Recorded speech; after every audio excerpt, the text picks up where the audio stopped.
She stood up, raised her glass, and said in front of everyone, "This is my big day, and I'm just grateful I'm not like some people, stuck pushing paper in some basement office, clinging to dusty antiques no one cares about."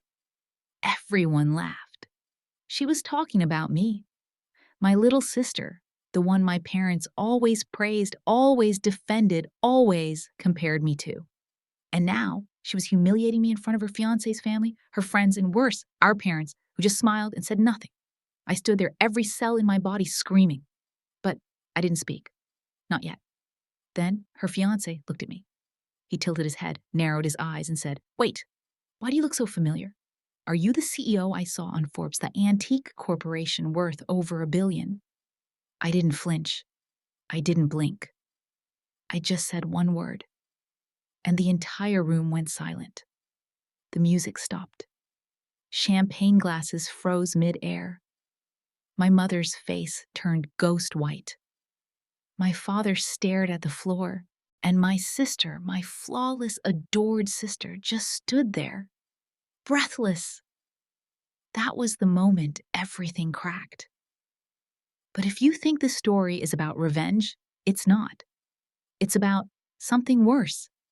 It's about what happens when a family decides one child doesn't matter until she becomes impossible to ignore.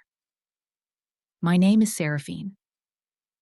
I was the forgotten daughter, the one who never got a birthday toast, never got asked how her day went, never got a seat at the table unless someone else was late.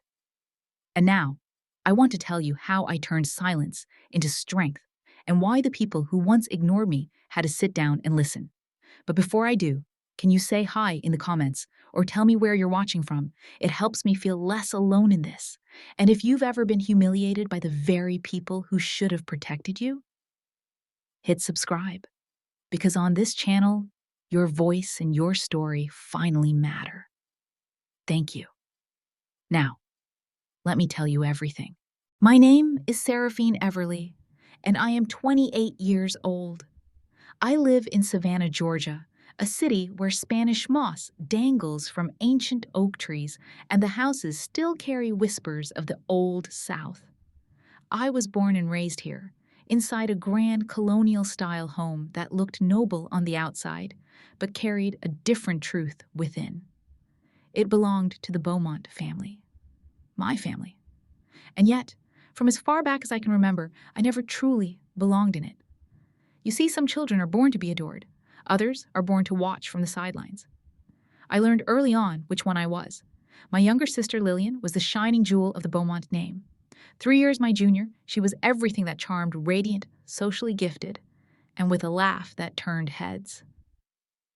Even strangers in grocery store lines would comment on how lovely she was. "That one's going places," they'd say. Meanwhile, I stood quietly behind clutching a book instead of a doll.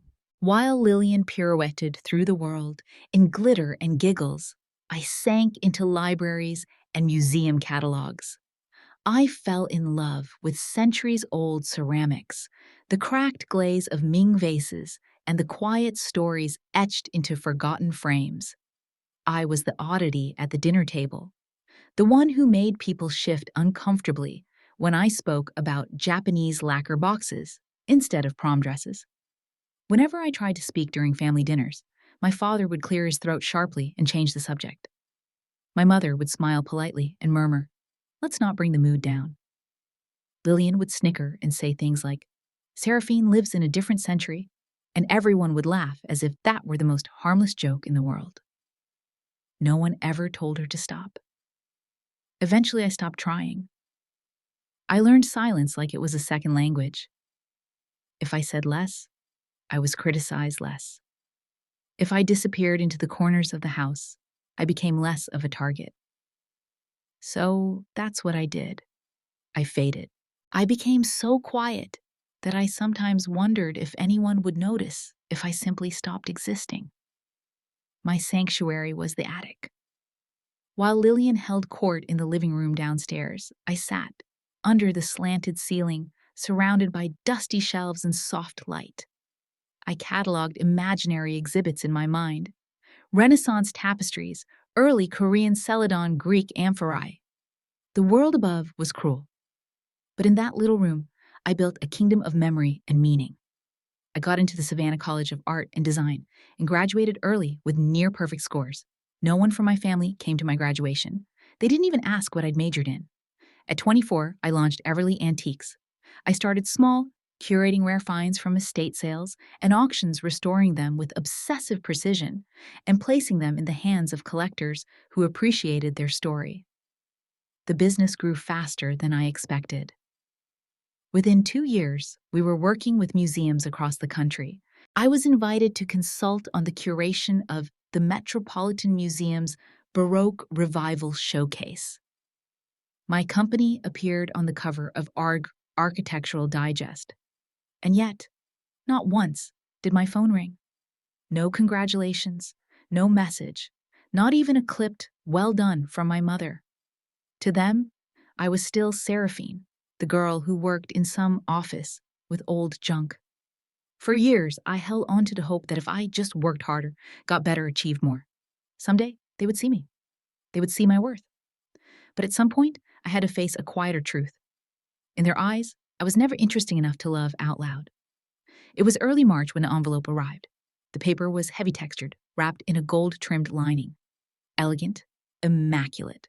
The kind of stationery reserved for exclusive weddings or charity galas. When I opened it, the message inside was just as pristine and just as sterile.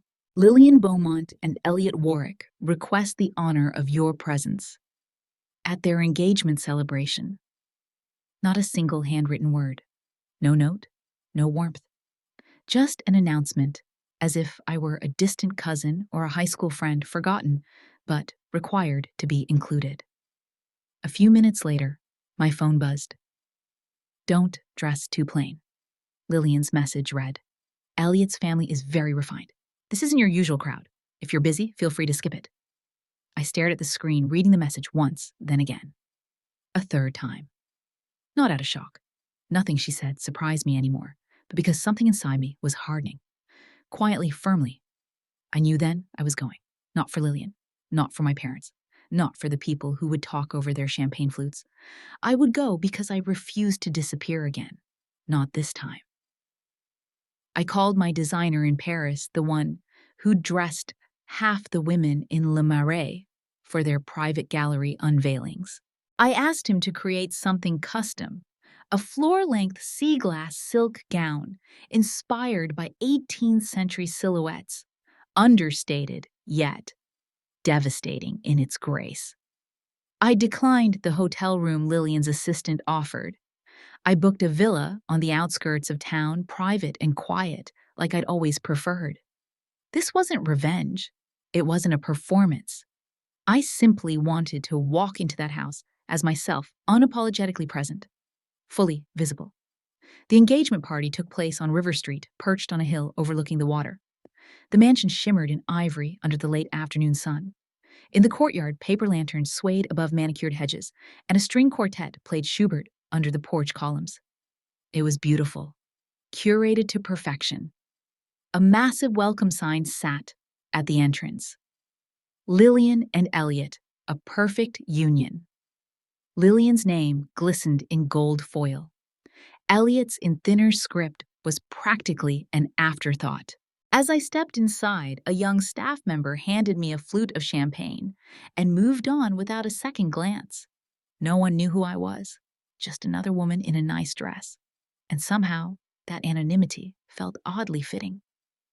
I spotted a man near the piano, someone who had purchased a $800,000 Renaissance chair, set from my firm the previous year. He walked right past me, unaware. I smiled. Power when hidden becomes sharper. I'd never relied on my face to do the talking. Maybe it was time I let it speak for itself. Across the room, I heard it. Lillian's voice, unmistakable. My sister. Still doing some kind of paperwork job. She laughed. She once cried over a broken vase when we were kids. Imagine being that uptight. Her friends cackled like it was the best thing they'd heard all night. I took a breath. My grip on the champagne flute didn't tighten. My jaw didn't clench. I simply stood straighter. Because tonight I wasn't going to stay silent. An hour into the engagement party, I was still invisible. People moved past me in a flurry of sequins and cologne, too caught up in their greetings and laughter to even glance my way. I stood near the edge of the garden terrace, drink in hand, watching guests hug Lillian like she was the empress of the evening. In a way, she was. This was her stage, and everyone else was merely background, including me.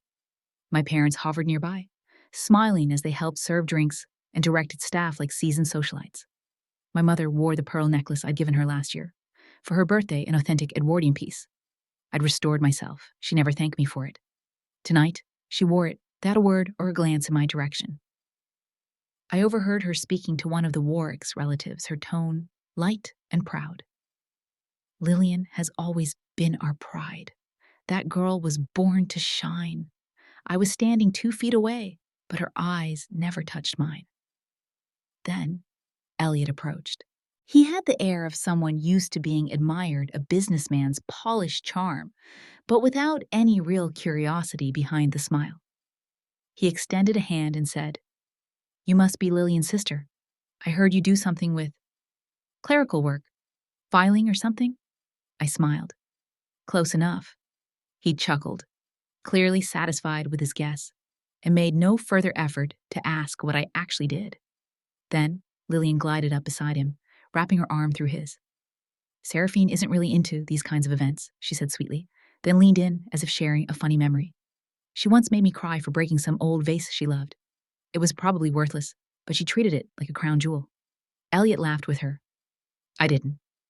My face didn't move, but inside something shifted, subtle but final. I looked at them both and took a sip of my champagne. When dinner was served, Lillian took center stage. Literally. She stood in front of the grand staircase, clutching a microphone, her gown shimmering beneath the chandelier. She raised her glass and gave the room her brightest smile. "I've always been a bit of a troublemaker," she began. "When I was little, I broke this old, dusty vase, and my sister practically had a meltdown. That's when I realized she was always a little too serious for her own good." Laughter rippled through the guests. Lillian turned toward me. "And yet, she's here tonight. That's rare. She doesn't really do family gatherings, probably because she prefers museums to people. Let's give a warm welcome to my sister." The curator of dusty things polite chuckles. Some eyes turned toward me, some in confusion, others in amusement. Then, Elliot spoke. "Wait a minute. You look really familiar. Haven't I seen you on TV or something? You're the CEO of that antique company? Everly. Something." Lillian's eyes widened. No, that's not. She's not." I placed my champagne glass gently on the linen-covered table. "Yes," I said. That was all. The music didn't stop, but the room might as well have frozen. Heads turned, phones came out. I could hear whispers starting to spread like fire across velvet. Is that Seraphine Everly? She was featured in Architectural Digest. I read about her Met collection. Didn't she close that 10 million deal with a private museum in London? Elliot's expression shifted. He stepped back, his hand falling from Lillian's waist. His eyes flickered between the two of us, registering something he hadn't seen before. Lillian looked stunned, her confidence visibly cracking. She didn't tell anyone, she stammered. I didn't know she was still doing that. Work. I said nothing more. For once, my silence wasn't submission. It wasn't avoidance. It was weight. It was control. It was louder than any insult she could have thrown at me. A couple of guests approached me quietly, with new reverence in their voices. "I've followed your work for years," one said. "It's an honor." "I once bid on one of your Qing dynasty pieces," another murmured. Meanwhile, my mother clung to her wine glass with a trembling hand. My father stared at the floor, his face blank. I didn't take the mic. I didn't make a speech. I didn't need to. I had seen all I needed: the flicker of recognition, the scrambling to adjust their posture, the shaky smiles of people realizing they'd underestimated the wrong person. But in my chest, there was no thrill, no victory. Just one question I couldn't shake. If I weren't famous, would they still be laughing? It took less than 10 minutes for Lillian to collapse. One moment, she was whispering nervously to a group of friends, and the next, she let out a soft gasp and crumpled gracefully into a faint. Guests rushed toward her. My mother cried out, "Oh, sweetheart, must be the heat. Someone call a doctor." I didn't move. I'd seen this routine before. When we were kids, Lillian used tears the way other children used tantrums strategically. A bad grade. She wept until I got blamed for creating pressure. When she scratched my record player, she sobbed until I apologized. Now, even as adults, the act was the same. After Lillian was escorted to a private room to recover, my mother found me near the conservatory. Her voice was low but loaded. "You didn't have to humiliate her," she said. I blinked. "I didn't do anything." "Exactly. You just had to stand there in that dress with your big reputation. You know how sensitive she is." This was her night. I stared at her. For the first time, I saw it clearly. My mother didn't want fairness. She wanted balance on Lillian's terms. I found my father in the hallway. "What do you think I asked?" He didn't meet my eyes. "Let's not blow this out of proportion." "Of course." The pain wasn't fresh. It was familiar. My family hadn't changed.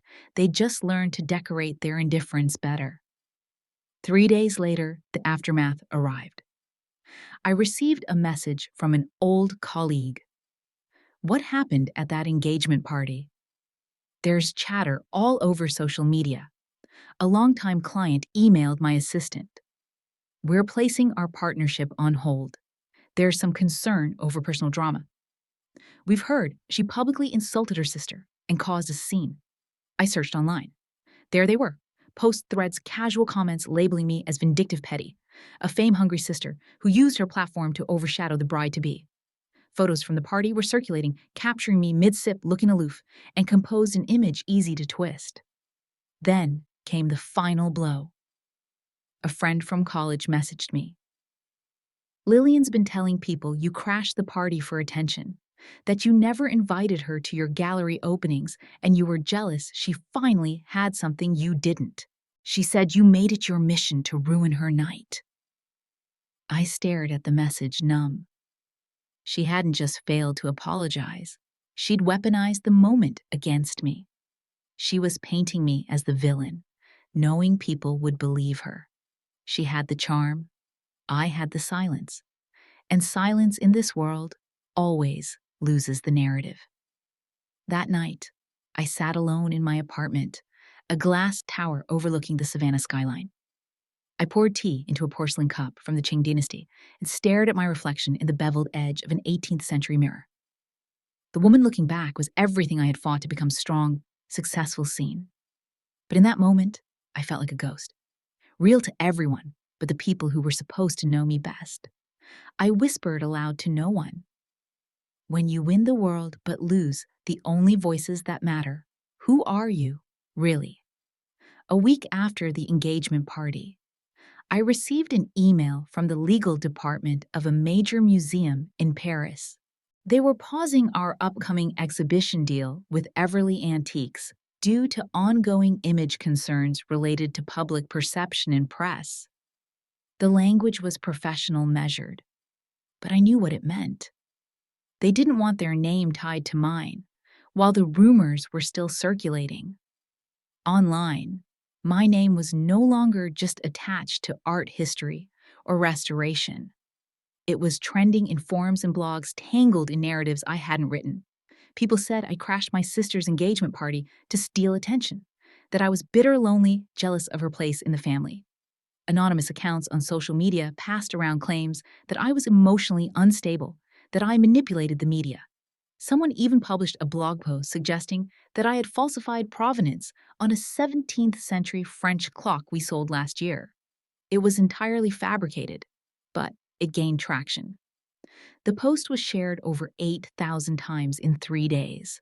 While my inbox filled with cautious messages from confused partners, I received one that made my stomach turn. It was from Raymond Leto, founder of Antique Veritas, a direct competitor in the high-end antique world.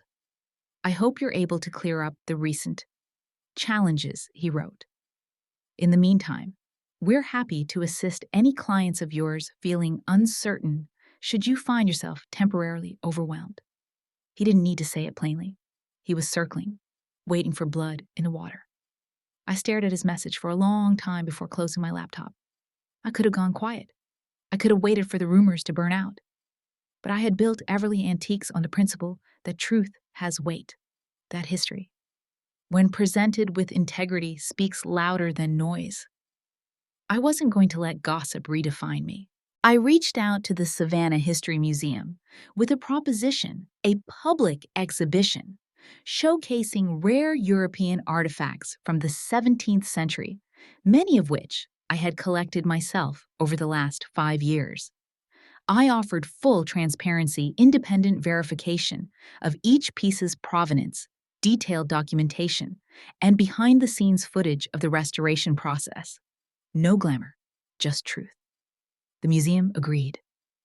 For weeks, I buried myself in preparation. I handled the artifacts myself, worked through the nights with my conservators, and coordinated press releases with a focus on substance over spectacle.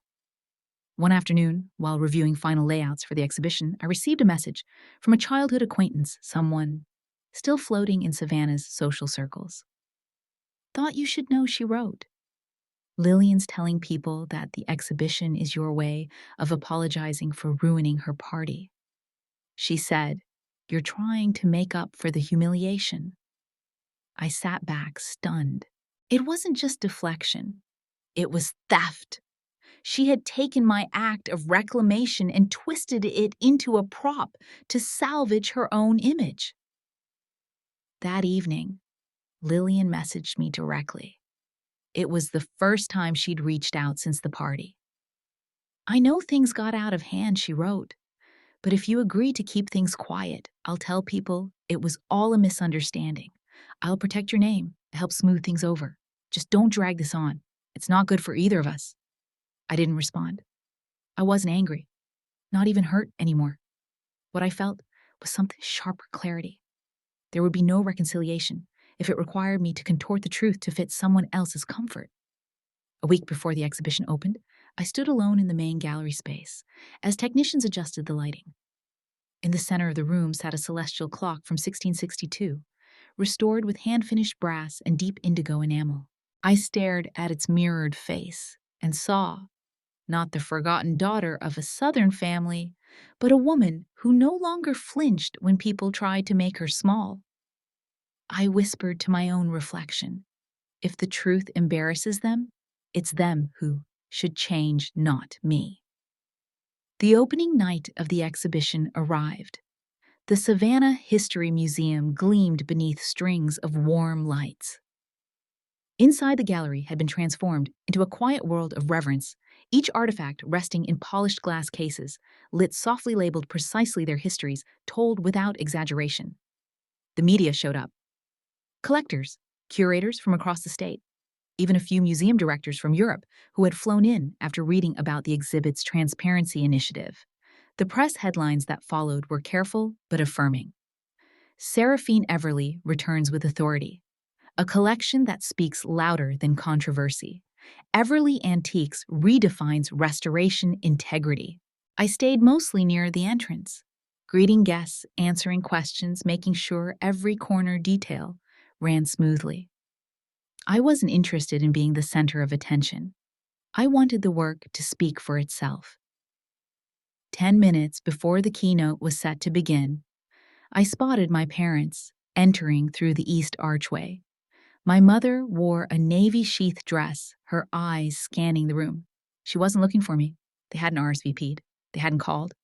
"We had to come," she said, when they reached me. "You're still our daughter after all." I nodded. That was all. They walked through the exhibit quietly. When my mother paused before a particular display, I stopped nearby. It was the pearl necklace she wore at the engagement party, now resting inside a glass box. A small placard beneath it read, "Gifted by daughter to her mother. Never acknowledged." My mother didn't move for a long moment. Her hand tightened around the strap of her purse. She glanced at me, made eye contact, then quickly looked away. I didn't follow. I moved toward the back of the gallery, where a woman I didn't recognize approached me with cautious steps. "Seraphine," she said. "I'm Natalie. I used to date Elliot. We're not in touch anymore, but I thought you should know something." She went on to explain that Lillian had spent years describing me to people as strange, unrelatable, obsessed with dusty books and broken things. She told Elliot that I ran some modest paperwork operation. After the engagement party, he began to question everything. He looked up my name, researched Everly Antiques, compared my real reputation with the cartoon Lillian had drawn. He saw through her after that night, Natalie said. He told his family he couldn't go through with it. The next morning, rumors spread. Elliot had officially called off the engagement. A quiet leak in the local paper suggested he'd been concerned about patterns of manipulation. The Warwick family, sensitive about their public image, issued a formal statement thanking everyone for respecting their privacy.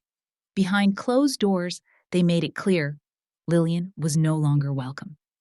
I didn't gloat. I didn't even feel satisfied. I just felt still. Later that evening, my phone buzzed. It was Lillian. I didn't answer. A few minutes later, she sent a message. "I've lost everything. Please tell Elliot I didn't mean to hurt anyone. I wasn't trying to make you lose. I just didn't want to disappear next to you." I read it once. Then I locked the screen. The museum had emptied. The lights were dimmed. I stepped out of my heels and walked barefoot across the cold stone floor of the gallery. My dress brushed against the tile as I crossed past century-old vases and restored celestial maps. There was no need to yell. Justice, I had learned, didn't always need a stage. Sometimes it just needed to be seen clearly, quietly, completely. I woke up to morning light filtering through the tall French windows, warm and diffused, catching the dust in the air like floating embers. The room still carried the faint scent of last night's beeswax candles.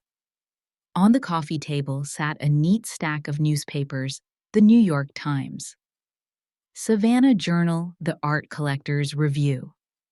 All had run stories on the exhibition. Not sensationalized, not dramatic, just accurate.